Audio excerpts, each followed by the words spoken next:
SLBC tunnel rescue operation 4వ రోజుకు చేరుకుంది. రోజులు గడిచే కొద్దీ లోపల చిక్కుకుపోయిన వారు క్షేమంగా బయటకు వస్తారా రారా అన్నది క్వశ్చన్ మార్కుగా ఉంది. అధికారులు విశ్వ ప్రయత్నాలు చేస్తున్నా ఫలించడం లేదు. టన్నెల్లోకి వెళ్లిన రెస్క్యూ టీం తిరిగి వచ్చింది. లోపలికి వెళ్లిన టీంలో NDRF, SDRF, L&T tunnel experts, Robbins company ఇంజనీర్లతో పాటు జియాలజీ ఎక్స్పర్ట్స్ ఉన్నారు. 12 కిలోమీటర్ల తర్వాత పూర్తిగా ప్రతికూల పరిస్థితులున్నట్లు చెబుతున్నారు.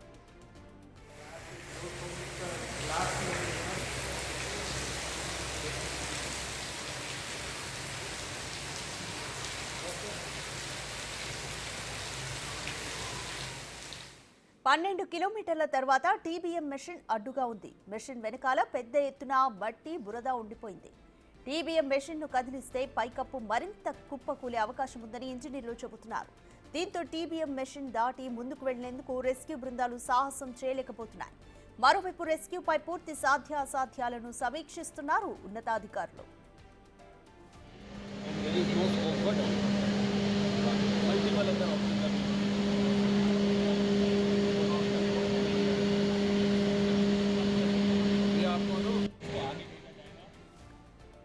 ఎస్ఎల్బీసీలో టన్నెల్లో చిక్కుకున్న 8 మందిని కాపాడేందుకు రెస్క్యూ ఆపరేషన్ 4వ రోజుకు చేరుకుంది. రోజులు గడిచే కొద్దీ లోపల చిక్కుకుపోయిన వారు క్షేమంగా వస్తారా అన్న ప్రశ్న మెదులుతోంది.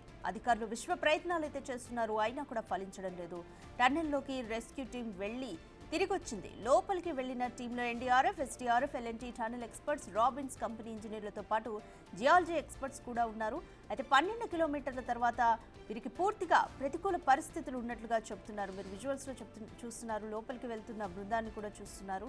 సో అదంతా కూడా టీమ్ డిప్లాయిడ్, ఎవరెవరు, టీమ్ ఐడి అనేది కూడా మొత్తం పేపర్ మీద రాస్తారు. 12 కిలోమీటర్ల తర్వాత టీబీఎం మెషిన్ అడ్డుగా ఉంది.